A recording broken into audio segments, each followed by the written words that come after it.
sigue haciendo revisionismo de los últimos 50 años. Está Eduardo Lázari, que es historiador, hablando de revisionismo y demás. Eduardo, un verdadero gusto, un placer. Julieta Tarrés, Paulino Rodríguez te saludan. ¿Cómo andás? Buen día. Un gusto charlar con ustedes. Lo mismo para nosotros. ¿Dónde está la importancia central, entendés vos, dónde radica en la concientización que nos debemos dar a propósito de conmemorar 50 años de una jornada que naturalmente en todos los casos no fue la mejor, ni mucho menos, ni fue feliz?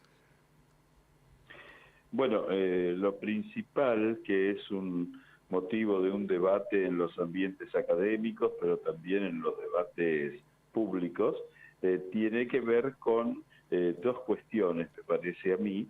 La primera es que la Argentina ha optado por algo que no se repite en otros lugares del mundo, que es la conmemoración del inicio de la tragedia. Es decir, en la Argentina es feriado el 24 de marzo de 1976 y no es feriado el 10 de diciembre de 1983, el 10 de diciembre que conmemora el inicio de la restauración de la democracia. En los países del mundo se conmemora el final de la Segunda Guerra Mundial, el final de la Primera Guerra Mundial, la llegada y el final del trabajo brutal que los nazis hicieron en el campo de concentración de Auschwitz.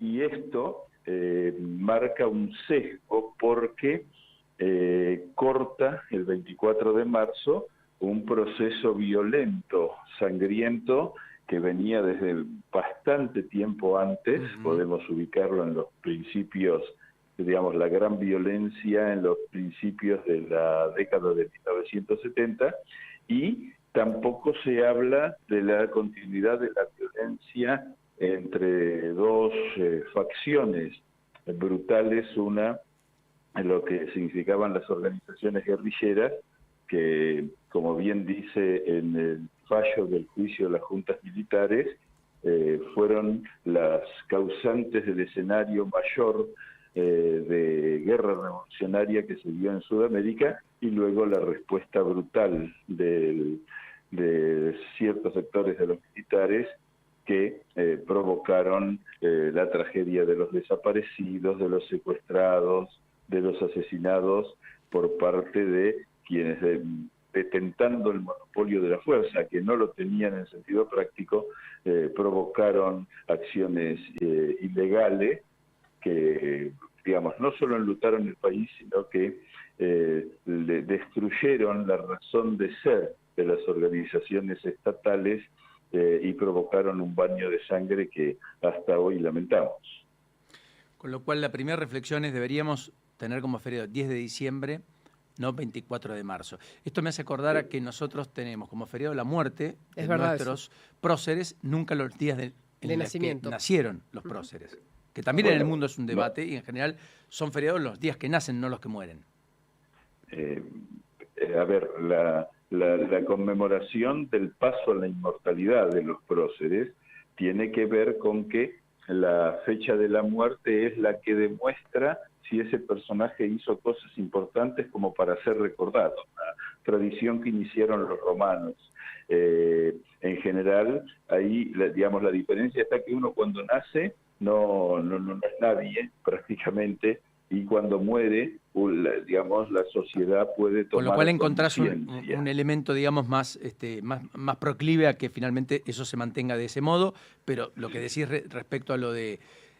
Sí, nosotros celebramos el 25 de mayo de 1810 porque ahí es cuando comienza un determinado periodo. Ahora, claro, cuando, digamos, el recordar el 24 de marzo insiste en recordar la tragedia y causa un sesgo que sí es grave, porque produce un corte con respecto al pasado de ese 24 de marzo de 1976, que promueve una distorsión de la lectura de la historia que, a mi entender, es muy grave, porque hace entender a la historia como una serie de cápsulas que se suceden una a la otra, pero sin tener relación.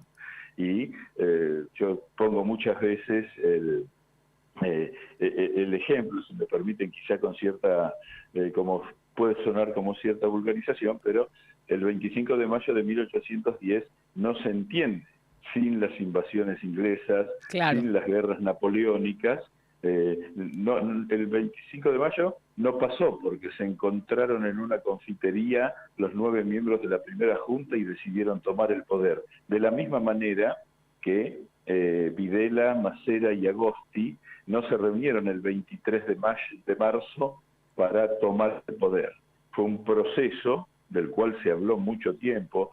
Yo tengo 62 años y sin tener una conciencia acabada de los hechos, recuerdo, más allá de la documentación y más allá de las fuentes a las que uno puede aludir, que pocas veces en la historia de la humanidad hubo un golpe de Estado tan anunciado como el del 24 de marzo, del que ya se hablaba en el mes de octubre, es decir, claro. 6 meses antes, sobre todo porque el gobierno de María Estela Martínez de Perón había entrado en una debacle y en ese sentido recordar el discurso de Ricardo Balbín por Cadena Nacional del 14 de marzo, en el que él dice literalmente: no tengo soluciones para ofrecer, tendríamos que tratar de llegar con muletas a las elecciones, porque un dato que además podría hacer entender,